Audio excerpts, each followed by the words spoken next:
بسم الله الرحمن الرحيم من عمل صالحا من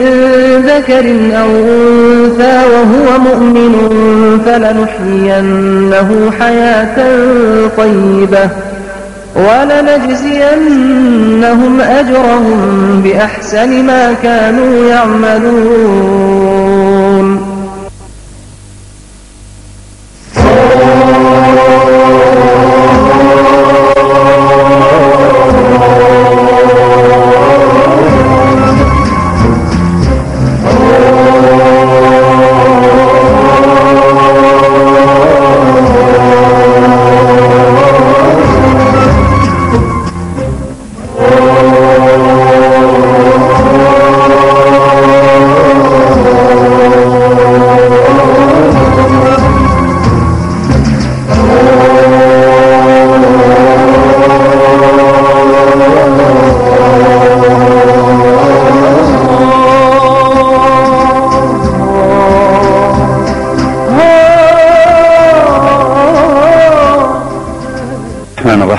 الحمد لله رب العالمين والصلاة والسلام على سيدنا محمد وعلى آله وصحبه أجمعين. خوشكانی بەڕێز و برایانی بەڕێز، السلام عليكم ورحمة الله وبركاته. لا پیش اول خیا باسی بعضی هەندێک چۆنەڵەی خۆ حازرکردنمان کرد بۆ قیامەت، خۆ حازرکردن بۆ ڕۆژانێک کە تەنیا خۆتی، خۆ حازرکردن بۆ ڕۆژانێک کە لە بەردەم خوای گەورە بە تەنیا ئەوەستی، خۆ حازرکردن بۆ ڕۆژانێک حیسابت لەگەڵ ئەکرێ، کردەوە بە کردەوە خوای گەورە ئەیهێنێتە بیرت، چ چاک بێت چ خراپ بێت. پێغەمبەر صلی الله علیه و سلم فەرمیێ کاتێک ئەو بەندەیە بەرامبەر خوای گەورە وەستاوە، کردەوەکانی یەکێک خوای گەورە پێی ئەڵێ ئەفەرمێت يمر بالسيئة فيسود لها الوجه ويمر بالحسنة فيبيض لها الوجه. کاتێک ئەگەرە بەسەر کردەوەکانی خوای گەورە ئەگاتە سەر ئەو کردەوانەی کە خراپن، خوای گەورە هێنێتەوە بیری، ئەفەرمی ڕووی ڕەشە بێت لەو کاتەیە. کاتێک ئەگاتە کردەوەی باش و ئەیهێنێتەوە بیری، ڕووی سپی ئەبێت. بۆیە لە کۆتایی ئەو مەحکەمەیە کە تۆ بەرامبەر خوای ڕەب العالەمین وەستاوی، لەو کاتەیە کە تەواو ئەبی و لەو ئەدرێتە تەرازوو کردەوەکانت، لەوێوە بزانی ئایا دەموچاوت ڕوود ڕەش ئەبێ یا سپی ئەبێ لە دوای ئەوەی کە خوای گەورە محاسەبەتی کرد. بۆیە لەو کاتەیە ئەو ئەبدا زۆر ئەترسێ. پێغەمبەر فەرمی يظن إنه هلك، یعنی وا ئەزانێ ئیتر تەواو خوای گەورە ئەیباتە ناو ئاگری دۆزەخەوە، بەڵام خوای گەورە لەوێش ڕەحمی پێکات. ئەوجا ئێستەمە پێویستیمان بە شتێکە بۆ ئەوەی تۆ خۆت حازرکەی بۆ قیامەت، ئەو حاڵەتت یا دروست بێ. طبعا دوو حاڵەت هەیە، حاڵەتێک ترسی پێ ئەوترێ، حاڵەتێک هیوای پێ ئەوترێ، یعنی بە عەرەبیەکەی الخەوفی والرەجاء. ترس لەو دیمەنانەی کە باسمان کرد، ترس لە هاتنی قیامەت، ترس لە خۆ حازرکردن بۆ بەردەم بارەگای خوای ڕەب العالەمین، و هیوا بە ڕەحمەتی خوا، هیوا بە بەخششی خوا، هیوا بە غەفوری و کەریمی و وەدودی خوای ڕەب العالەمین. ئەو دوو حاڵەتا بێت بۆ دروست بێ. من ئەمێ سوڕەیەکێکی بچکۆلە یەکێک لە تابعین بۆمان جوان تەسویر دەکا، ئەفەرمێت تۆ بەرەو خوا کەوتوویتە دەڕێ، ئێستاکە ئێمە بەرەو خوا ئەچین، یعنی دنیا بەجێ دێڵیت بۆ بەرەو قیامەت ئەڕۆی، بە دواوە نایەی. چۆن تەیرێک باڵندەیەک بە ئەفڕێ، سی حاڵەتی هەیە، سەری لەگەڵ هەردوو باڵی. ئەفەرمی ئەم ئینسانە کاتێک بەرەو خوا چێ پێی وەکو تەیرێک وایە، سەری خۆی مەحەبەت و خۆشەویستیە لە بینی خۆی خوا، ئەو تەیرە بێنە پێشچاو خۆت، تۆ بەرەو خواچی. هەردوو باڵەکەی، باڵێکی ترسە لە خوا، باڵەکەی تری هیوایە بە ڕەحمەتی خوا، بە بەزەیی خوا، بە بەخشندەی خوا. ئەگەر تۆ سەری ئەو تەیرە لێ بکەیتەوە کە خۆشەویستی خوایە، هەموو گیانت ئەمرێ، تەیرەکە ئەمرێ، ناڕۆی بەڕێوە. کەواتە یەکەم شت، گەورەترین پایە، گەورەترین توێشوو تۆ پێویستی پێ بۆ قیامەت خۆشەویستی خوایە. ئەبێ هەموو کاتێ تۆ ئەو خۆشەویستیە لە تەرازووی دڵەکەی خۆت بدەیت، بزانێ هەموو دڵی داگیر کردووە، هەموو کیانت و ئەخلاق و گیانتی داگیر کردووە، هەموو هەڵس و کەوتەکانی داگیر کردووی. ئەگەر ئەو حاڵەتە، ئەگەر ئەو خۆشەویستیە بڕا، ئەو دوو باڵە ناگات پێ یعنی ئیسفادەی ناکەی بەڵام ئیماندار خۆی خۆش ئەوێ پێویستی بە دوو شتە بیبا بەڕێوە لەناو ئەم جەنجاڵی دنیاە لەناو ئەم مەشغەڵەت بوونە بە دنیا پێویست بە دوو شتە بۆ ئەوەی هەموو کاتێک تۆ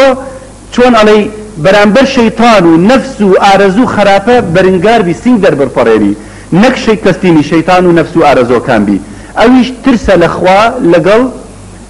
هیوایە بەخوا ئێستا زۆر وازەحە ئەو تەیرە بێنە پێش چاوت سەری تەیرەکە مەحەبەتی خۆشەویستی خوایە هەردوو باڵەکەی ترس و هیوایە ئەوەی کە پێویستمانە ئەمەڵقەیە باسێکین بەڕێزان ئەوەیە ترسانە پێغەمبەر صلی الله علیه و سلم کاتێک ئەو ئاەتەدا ئەبەزێتە خوارەوە ئەفەرمێ یعنی تۆ تەسەور کە پێغەمبەر خۆی ماوە چوار خەلیفە لەگەڵین ئەو هەموو سەحابە ئەو هەموو کەڵە پیاوە دنیایان بەجێ هێشتووە هەمووی کە ئەنەما مەلائیکەتونە لەسەر ئەرز ئەڕۆن ئەو جا ئاەتێک دێتە خوارەوە ئەلهاکم التەکاثر حتى زرتم المقابر ئێوە چۆن ئەڵێ هیلاک بوون مەشغەڵەتی دنیا وای لێتان کرد قیامەت و حیساب و حەشر و لێپرسینەوە لە بیرکەن حتى زرتم المقابر حتاكو أو كاتي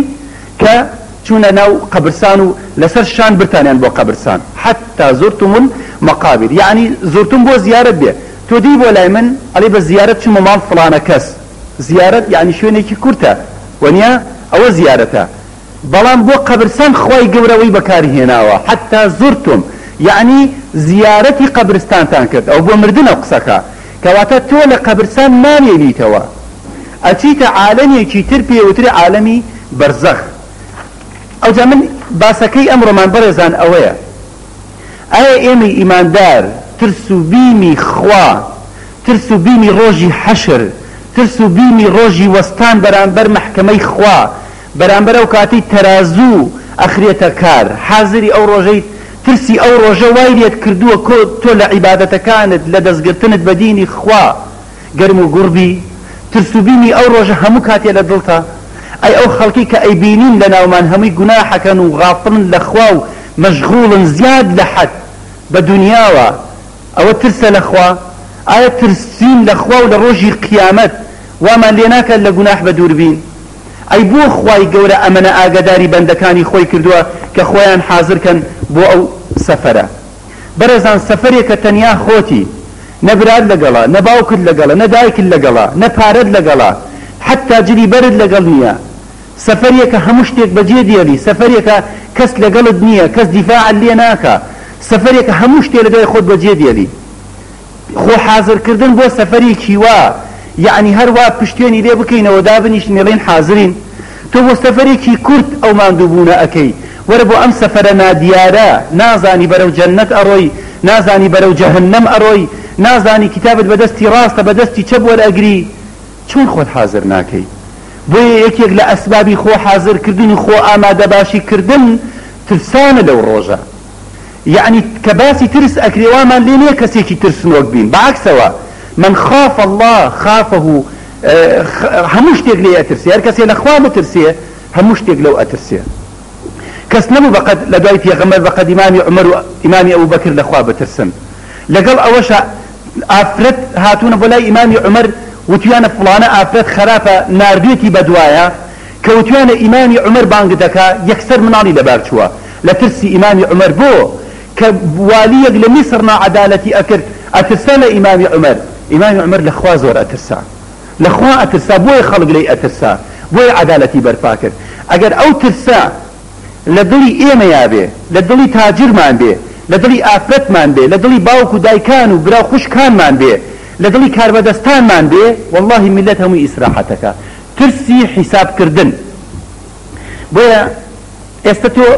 گەیشتە سەر ئەو سکەی ئێمە باسی ترسەکەی ئەو سکەی کە ئەو تەیرەی بێبڕێەوە باڵێکمان ئێستا باسی ئەو باڵەیە باسی باڵی ترسە ئەبێ بت بابڕێ بەرەو ڕەب العالەمین یعنی دووشتن هەردوو تێبێت تەوازنی تێ بکەیت ترس لەگەڵ هیوا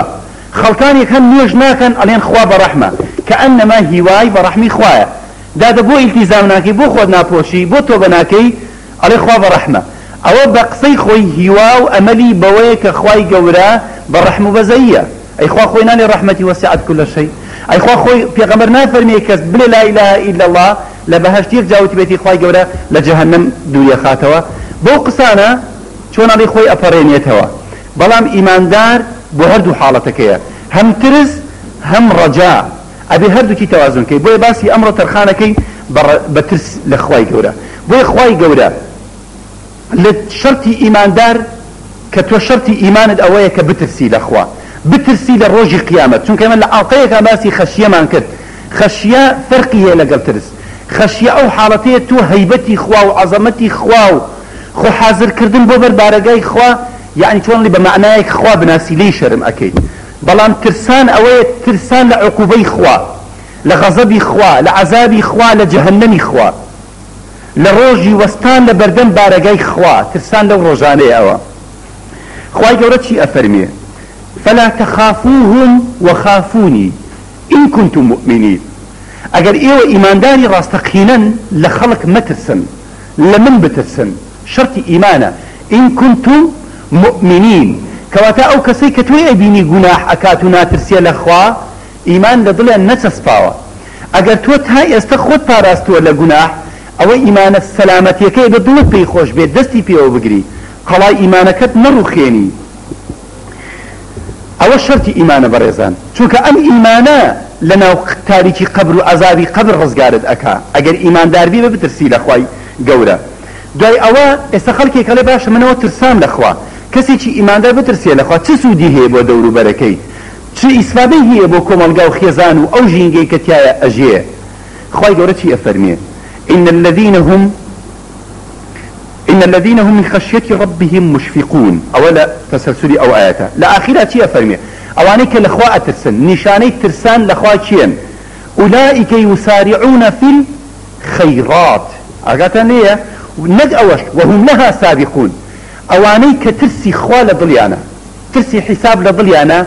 يسارعون في الخيرات يعني شون اللي بيش برشي أكن بوكاري خير چاوەڕێ ئەوە ناکەم یەکێکی تر دەستی پێوە بگرێ من ئەچم فەقیرێک داماوە پێشەوەی لە دەست دەرگەم بدە خۆم ئەچم کارێکی خێرە هەدیە هیدایەتدانی خەڵکە هەر کارێکی خێرە زوو بۆی ئەڕۆم یوسارعون فی الخەیرات ئێمە پێویستمان بە کەسی وایە بەڕێزان دروست بێ خۆ ئەو کەسەی کە ئەمڕۆ شەڕ بڵاو ئەکاتەوە ئەو کەسەی کە ئەمڕۆ فەساد بڵاو ئەکاتەوە چۆنەڵی مۆدێلاتی خراپ بڵاو ئەکاتەوە گەنج تووشی گوناح ئەکا ئەوە نەک یوسارعون فی الشەڕ ئەوە شەڕە لە جیاتیەوەی عەجەلەی بێ ئیلتیزام کە خۆی بپۆشێ بۆ نمونە ئەتێ زوو ئەگەڕێت یەشتا مۆدێلەکە نەگەیشتێت لە تەلەڤیزیۆن بینیوێتی بە تەلەفۆن بۆی دێ مەسەلەن یوسارعون فی الخەیرات ئەمە کەسێکی وامان پێویستە نەک ئەوەش وهم لها سابقون یعنی تۆی پێش بڕچێ بکەی یەکەمین کەس بی بۆ کاری خێر چونکە ترسەکەی قیامەت وان لێ ئەکا هەتا بۆت بکرێ کاری خێرکەی خێرێک دێتە ڕێت تەجیری نەکەی بۆ ئێوارە ئەگەر بەیانی بوو ئەوە ئەسڵە لە صفەتی ئیماندار بۆیە سێرکەن خۆی گەورە چی ئەفەرمی بە زمانی ئیماندار ربنا آتنا في الدنيا حسنة وفي الآخرة حسنة أو جاء وقنا عذاب النار من أمي دنيا ودان كم بو أوي خوا وقنا عذاب النار بم بوي بأقريد وزاق نسوتيم هر كاريكي خير وشاكا أكي أبي بيخيت أو دخيلي كخسبيني أي كيت ولا قيامة أي ديت دس رب العالمين أري خوايا أمكر دو وشاكا كان ما وقنا عذاب النار عائشة خواني رازي بي ألبا في أغنبر مد يا رسول الله أو آياتك خواي قراء فرمي والذين يؤتون ما آتوا وقلوبهم وجلة أوانيك مشتان بخشيوه شون اللي دليان نامرتاحة أوانك كيان أوانا الزناء أكن أوانا كجناح أكن أوانك درو أكن ودزي أكن أو شريع يا بنت الصديق أنا يا عائشة أولنية أو كسانا كنيج أكن أو كسانا رجوع أجرن أو كسانا صدقاء أكن وأترسن لويك خواي قورا قبولين كاليان أو معنى ترسى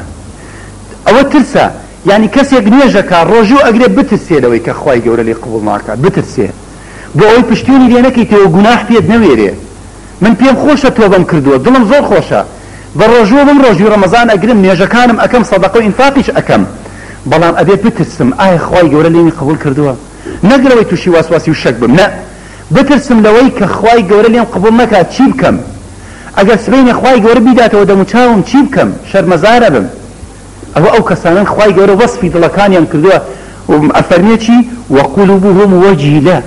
دلت أترسي خرفي دي أبي خواي قورا أو عبادتي لين قبول كردبيه أما ترسانة بريزان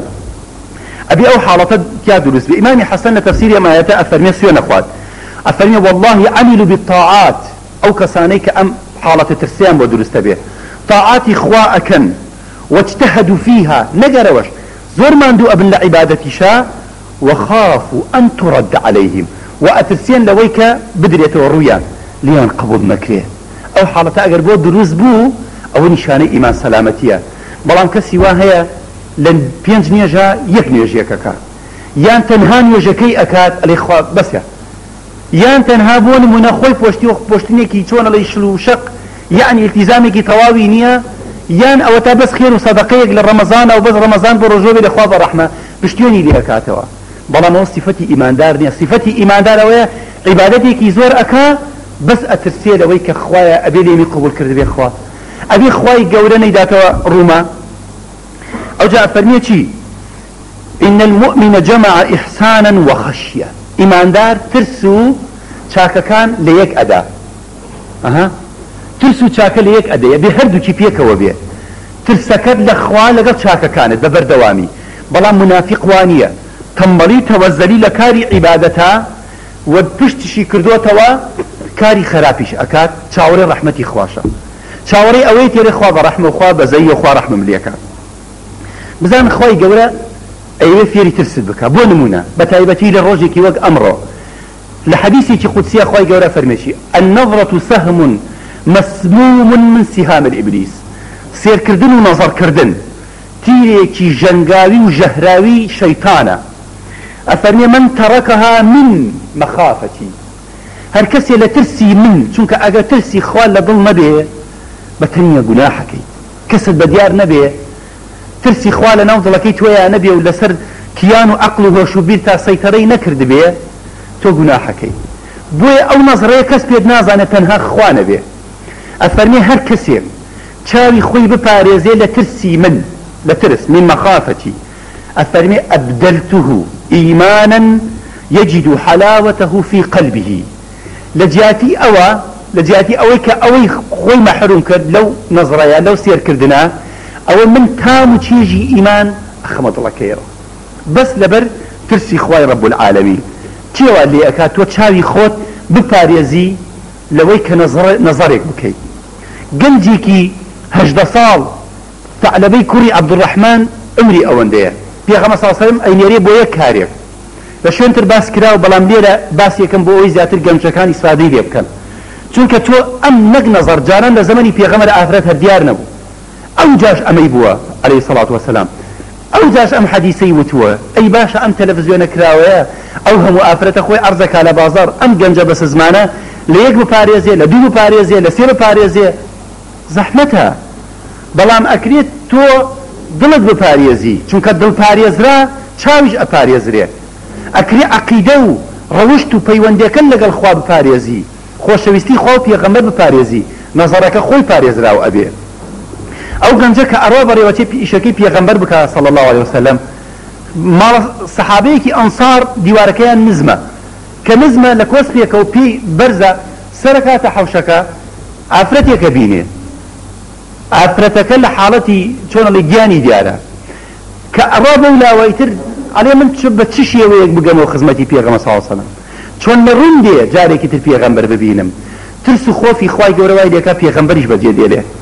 مكة بجي مدينة بجي ديالي چند روجي كي بي اتي لناو صحابة كان بيغمر برسيلي من او كنجم نار بوكاري كوانية كي ان يري بدوايا چونك بيغمر ظانيت امام عمر ان يري بلال ان يري سلمان ان يري سيكا لبيان يري بدايا او قنجية كأين يري لناو او شاكو داخو وزمو رزمي مدينة او يبيني بيتي اقرين بيتي لوانا ناوي رفافة شتيكي وايا شوانا الين قنجي كيواد نبينيوا علي او قنجي نني بيوتري هارب من جهنم او كسيلة ترسي جهنم راي كردوا علي تو توزاني وايا علي والله همو شوي او قنجي دا افزيرو شاخة اقريه علي خوايا نمسو تيني خوايا آيات دا نبزيني لسرم شرمزارم نكي اما انا ترسي خوا اقريه او كسيه علي دا او خويتي هتا امام عمر اي بينيت كاي بينيه علي هيجنا علي او قنجي خاني تيتي علي تخوايا عمر بيان بلي آياتم لسر دا بزيوا ترسي شرمزاري خوايا وايديك هذا وقنجة بترسي لقناحك إمام عمري نيرت ولا في صلى الله عليه وسلم طبعا روينية تلزور نخوش بيت لما لو فتريق أكبر داي دينا لنا رسول الله والله أو جنجل حارتي مردنا أتيت في صلى الله عليه وسلم الرب ولاي أتيت لاي سري وداني شيخ سري أو جنجة صحابية 19 صال أين تسراني مباركي تلقينيك عليه حسب تشيكي عليه يا رسول الله حسب بشتيك كم موك وتشونا لين يشنجينيك لبيني إسقان وقوشتكم جزجزي بيومو وبدأ في صلى الله عليه وسلم يكسر أزامي له حالتي مردنا الروحكيتي خريجي درشونا عليه أي شعور تشيا عليه والله أتسم لويك أخواي قولة فضحا مكان قيامة لبر أو جناحة ده هل دقيقة مش لي أداته عليه ما تس أخواي قولة ما دام أترسي هركسي بترسي أخواي قولة قيامتنا يترسيني ده أول جنجة بريزان يعني تو كريم حالته بو دروز به اگر گنجيك ام حالته ايماني بو دروز نبيه لانه امج زلكاوي گناحيه چون رزقارت ابيه ادي گنجيك شرم بكات كبلقاي في غمر بدا بگناحوا اكيد خوي افاريزيه برزان خوي جوراء فرميت اگر تو بت لم اهوالي قيامتان لم هم مشهد رزقارت بيه بتي رزقارت ابيه افرميتي فاما من خاف مقام ربه ونهى النفس عن الهوى فإن الجنة هي المأوى أقاتني فأما من خاف هركسي لمقام خوا بترسل حالتها مقام خوا يستاك مقام خوا لا يتوجهنا تني لمقام خوا أترسي تني وجودي خوا لدلتها هي لأخلاق روشتها هي لنو مالكتها مخافتها هي كاتيك تنياي تني مخافتي خوا وترسي خوا لدلكتها دامزراوة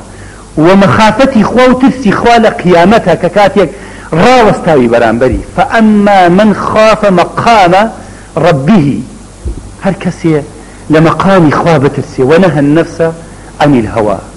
هركسي نفسي خوي لهوا وأرزو خراب باريزي فإن الجنة هي المأوى أو ترسى بريزان يعني خلقك زور عليه مثلا قيامت زور زحمتها خلاص أو مباسانا بو أوية بلان خواي قولي هيك لأنه بس دي بترسى بس شرمي ليبكا ما لكم لا ترجون لله وقارا شون شرم لأخواناك شون ما ترسن لأخوا يعني وقاري بوداناني خوايك بو عظيمي خوي تولي نا ترسي أي لكي أترسي چی وادی اکا لخوانا ترسی نفسو هوا ارزوکا ننانسینی خوا نزانینی خوا چی وادی اکا خواهی قول الحديثي كي قدسياتي أفرميه وعزتي وجلالي لا أجمع على عبدي خوفي بعزة جلال شكو من دي خوم لدلي بندكي خوما دو ترس كونا كمو بزانا دو ترس كونا كمو ولا أجمع له أمنين ودو أمن دو تشونا لي آسودي دو هيوا لدل كونا كمو دو ترس دو هيوا تي كده فإذا أمنني أخفته يوم القيامة أقل الدنيا أو كسا لمن أمين بو أول قيامة أيترسينا وأقل أفرميتي دعاء وإذا خافني أمنته يوم القيامة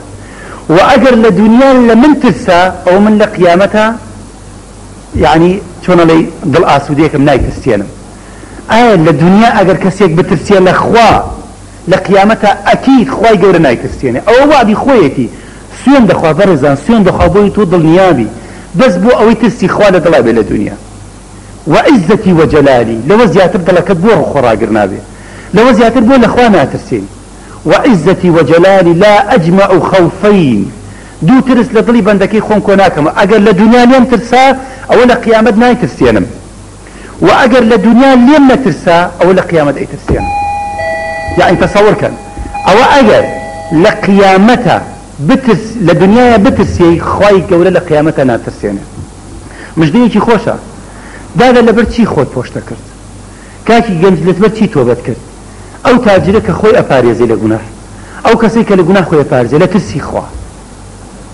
بوي خواي بيغم صلنا حديثي كأفرمي بيابير كومالا كوريكي هي كوركاني هميكو اكاتوا علي كوركا مرة وسيطان بوكم اگر مردم تخوا امشتن بوبكن بيشوي بمرم ام قصانم دي وربقرن اگر مردم ام من پارچه پارچه بكن بمسوتينن غلوزكم بكن ناو اوان دشتو بیکەنە سەر لووتکەی شاخەکان با هەوا بیبە بۆ ئەوەی خوا نەتوانێ من کۆ بکاتەوە. ئەو پیاوە ئەمرێ پێغەمبەر صلی الله علیه و سلم فەرمی حەدیثەکە لە سەنەدی صحیحە ئەو پیاوە ئەمرێ کوڕەکانی ئاڵهای لێکەن ئەی سووتێنن ورد و خاشێکن ئەبێت بە خۆڵەمێش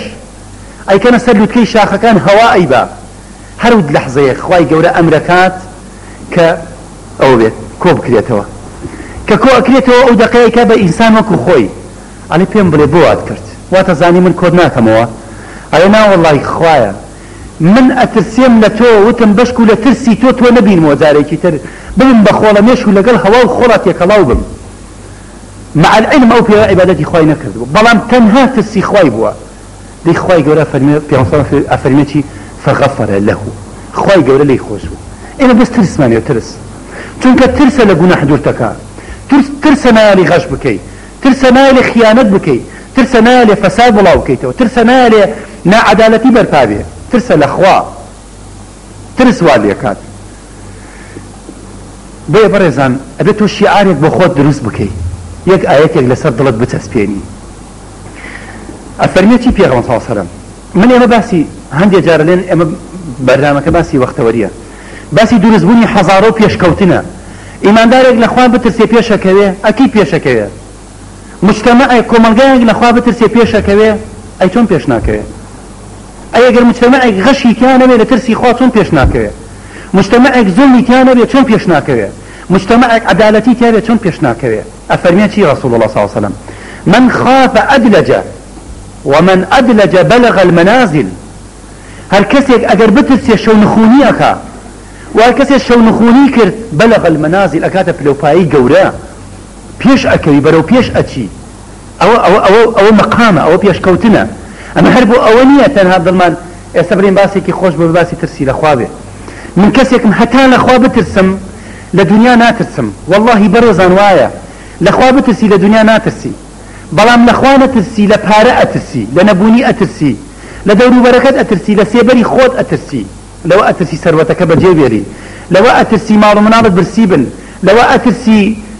نازانم لە هەموو شتێکی تر ئەترسی غەیری خوا بەڵام لەخوا بترسە بزانە خوای گەورە چەنە دڵت ئەمین ئەکات لەدای ئەو فاصلەی ئینشەڵا دێنە سەر ئەو باسانەی تر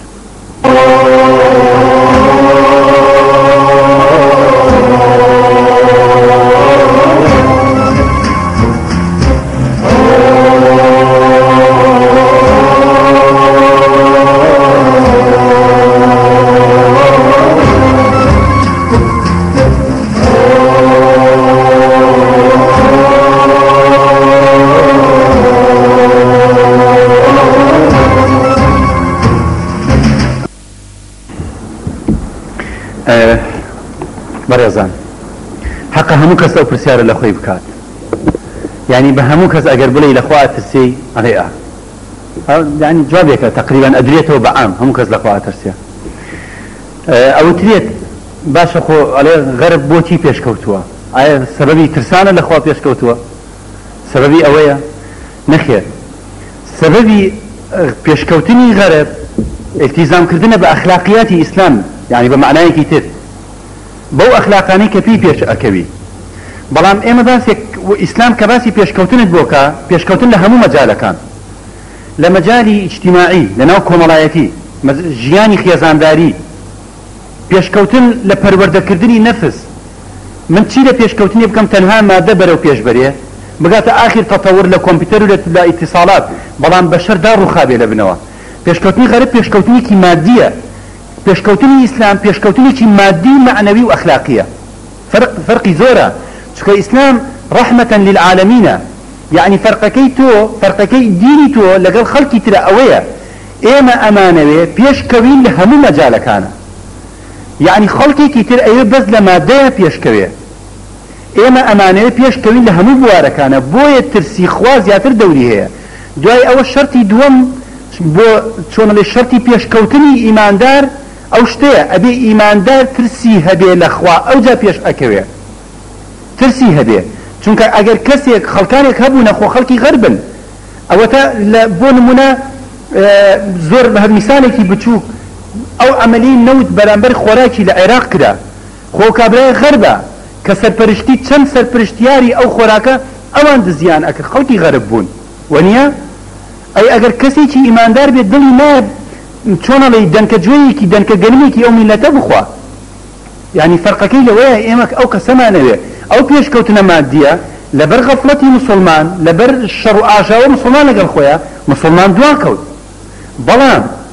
ترس لە خوا وا لێ بکاتەوە پێشکەوی ئەمەی کە باسمان کردی یسارعون في الخيرات يعني هەموو کارێک ئەبێتە مای خێر ئەبێتە مای دەرگەکردنەوەی خێر ئێستا بینە سەر ئەوە ئەبێت تۆ شیعارێک دروشمێک لەناو دڵتا بچەسپێ ئەگەر کەسێ پێتی وت بۆ تۆ بەد کردووە ئەگەر کەسێ پێتی وت بۆ نێژ ئەەکەی ئەگەر کەسێ پێتی وت خۆت بۆ پۆشتە کردووە ئەبێت تۆ ئەم ئاەتەی خوای گەورە کە ئەفەرمێ قل ئینی بڵێ إني أخاف قل إني أخاف إن عصيت ربي عذاب يوم عظيم بك شعار قل إني أخاف إن عصيت ربي من أترسم لوي معصيتي خوابكم لو روجيك خواي قورا زندوم أكاتوا قل إني أخاف إن عصيت ربي عذاب يوم عظيم وتوتا أجر أخاف من الله لا تكاتيك أترسي الأخوة بويا العلماء عليهم ترس الأخوة أويك بيني تو جناح درس بك لما بيني تو لقل جناح تشتيك بيه وتري ترس الأخوة الجورة تي والي أكا حرام نخوي تي والي أكا نيج بكي تي والي أكا خود التزام كي ترسي خوايا قل إني أخاف إن عصيت ربي بك الشعار أقل هركسي بيتي ود من عليهم شو كوي وكي غمرتو أخوة الجورة عذاب يوم عظيم بابزانم ايوه چيلين او گنجيك يا هر کسی چی تر چنه ترسي خواهی ليه كدو لگناح بدور بيت چون نزورشت ماوا راي اوي ان شاء الله مداخلتان تر باسك الحالات بو درس بوا يعني ايتون يستعمل خوم لدايرة موظفهم من كاتب عبدي موظفي كاتب عبدهم مراجع مع زوره هم زاري معاملة كان كورده قلنا سنوزق دايدني لدر انتظار ذكن برادر إليه لا يدي دري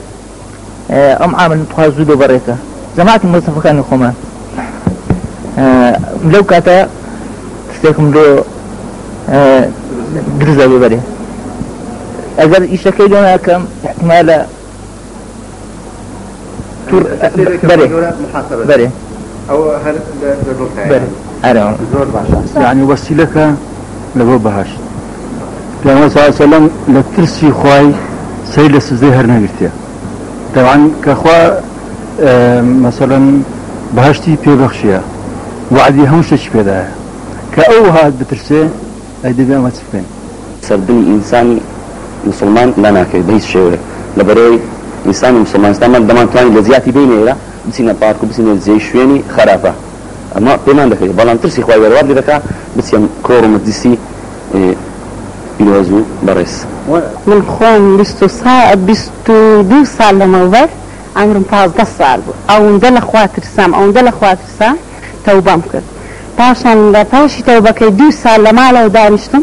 ببي او هیچ خیداریکم هذا قرآن خیل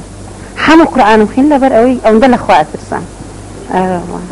نزود فكرة دكم يعني كذا بيزودات مبونا كان بقواصنا وكان يا كاتك دتن عند جيم الكسرة ضعف لكان درن فكر ذاك مدرن باش ريدا ما استهدل هذا عزيز أنا بقول بكان بيما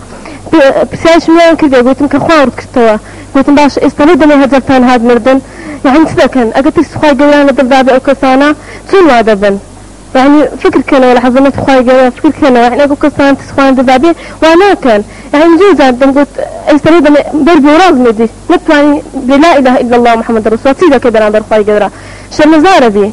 يعني كاتك لقينا تلفزيون السيدة كانش تقدر بيني أقل تسخوال دلا بيك تدري كشين ولاي دبي تسخوال قوة دلا بي تخوشا بران بخلي هاوس كويت دوان دبي ريك دبي فكر دكي وزوجتي تساكل له ده تسمع أوها مقصد جوانا كرا همي تواوا طبعا حالات ترسي خوا دروستك على ضلي أم إنسانة خواي قورا حكمتي وابوا ككاتك إنساني دروس كردوا يعني ناسيني خوي خصوصا ضلي إنسانه أجر كابرات شنيك ملحديش به يعني إلا شتيك لدل دانا وتشونك لقيامتها كبرسيار لهم كسر أكري برسيار لعالم أكري لمسلمان وغير مسلمان أفرمي ألست بربكم قالوا بلى أي من خواي ونبهم همي ألي بلى يعني بكرديكي بلى همووی وە ئەڵێ کەواتە ئەوە هەیە لە دڵە بەڵام ترسەکە نییە ئەبێت ترسەکە خۆت دروستیکەی بۆیە پێغەمبەر صلی الله علیه وسلم فەرمێ چی اللهم إني أعوذ برضاك من سخطك اللهم إني أعوذ من الخوف إلا منك خويا لترسيك پنات پێ ئەگرم جگە لە تۆ بەس لە تۆ بترسم لە شتی تر نەترسم ئەو ئاەتەی کە ئەو برای خوێندێ قوا أنفسكم وأهليكم نارا وقودها الناس والحجارة أو آياتك اللي ألقيت راخن معنا بيغم صلى الله عليه وسلم أي خوينيته هو صحابة كان لناو صحابة كان جنج يقدان يشتوى الراس لهوش خويته يكسر أبوليتوا كأبوليتوا شون عدد وايد دوروبري أو كسبدان بيغم صلى الله عليه وسلم تيتا لا يستريوا أو جنجا لحالتي بولانوي دس أنيتا سردلي جنجا كتوزيك أجوليتوا على لا إله إلا الله تلقنجا بدني لا إله إلا الله لا بخبر ديت ككاتيك بخبر ديت يكسر في غمس صلى الله عليه وسلم فرمي صحابنا فبشروه بالجنة يكسر عليه مجدد لي بيه مزجينيد بيه بهشت هيتوية بقنجة قاله صحابة كان عليه يا رسول الله أو من بيننا أنا لنا وما نيشتا توبي علي أهلي بهشتي عليه أولي أخوائي قولا فرمي وذلك لمن خاف مقامي وخاف وعيد ذلك لمن خاف مقامي هركسي لمقامي من بترسيه ولو وعيد أو وعدانك بيدرا وعذاب جهنم وحشر وحساب وقبر قيامة أو بوشو بهشتي أدريته ولمن خاف مقام ربه جنتان هركسي لمقام خوابة ترسي جنتان دو بهشت علماء عليان ناو مالكي همي خوشيا دروي مالكشي همي خوشيا جنتان يعني بس بترسي لخواي قورا أول بي أبخشيه باشا بون منا خواي قورا باسي أودوكا ويل للمطففين أواني كوا خريق ترازون طبعا ترازو بهم معناكي ترازو بمعنى سياسي ترازو بمعنى كيشان بمعنى كرين فروشتن عدالة لدوايا وشي فرمية ألا يظن أولئك أنهم مبعوثون ليوم عظيم يوم يقوم الناس لرب العالمين أو تاجري غشكا أو دكانداري غشأكا أو كسيل وظيفكي غشأكات أو كسيل ترازوكي غشأكا أو كسينا عدالتي أكا ألا يظن أو باوري وانية كسبين زندو أبيتوا يوم يقوم الناس همو خلق زندو أبناء أو مشهد بين بيرتاي خوتا همو خلق زندو أبيتوا همي راست أبيتوا لو قبرا همي لبر بارقي خوا أوستيه ألا يظن أولئك أنهم مبعوثون ليوم عظيم يوم يقوم الناس لرب العالمين همو خلق بلاي رب بلاي خواي قولا أتشير لي بريزان يستونا بلا بيت بچه اگر ابي من واولم من لخوا اترسيم بو يخوم لغناح بدو لخم والله ترسي خوا والي اكاتو بردوامي لسر توبه كان ترسي خوا والي اكا خدمتي ديني خوا بكي ترسي خوا والي اكا خود بكي بقرباني خوا يسبون منتو كسيك تخوش يبالي من اترسم لوي ليم عاجز به بترسي لوي خواليت وربه بترسي لوي خواليت عاجز به ليت غضب اللي بقريه بترسي لوي خوا پشت اللي بكا بترسي لوي خوا عذاب البدا خلقانك هن يعني بيل لو ناكنوا خلقانك هن استوات تصور كان ايما هندي جروالين خلقك كي لخوشيا اخوا بو عذابي نادا خو لخوش ناترسي برزان يعني عذابي خوا هندي جار بتاو نابيندري هندي جار استاك ديار نيه ايوا عذاب نيه لعبادتي خوا بدوره ايوا عذابه اي عذابك تو كسك بتشنك قصي باشد بخلقي وتورة وضبك ورا عبادتي خوابك لخوا بترسي هل جوشي لي نبوه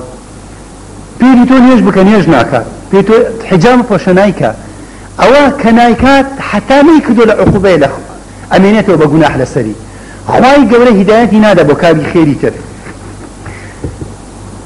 بيغمبر صلى الله عليه وسلم لحديثك افرميت ككات يكتبوا اسمان ميكائيل بيني لإسراء معراجا لو برسيانك لحضرتي جبريل يا جبريل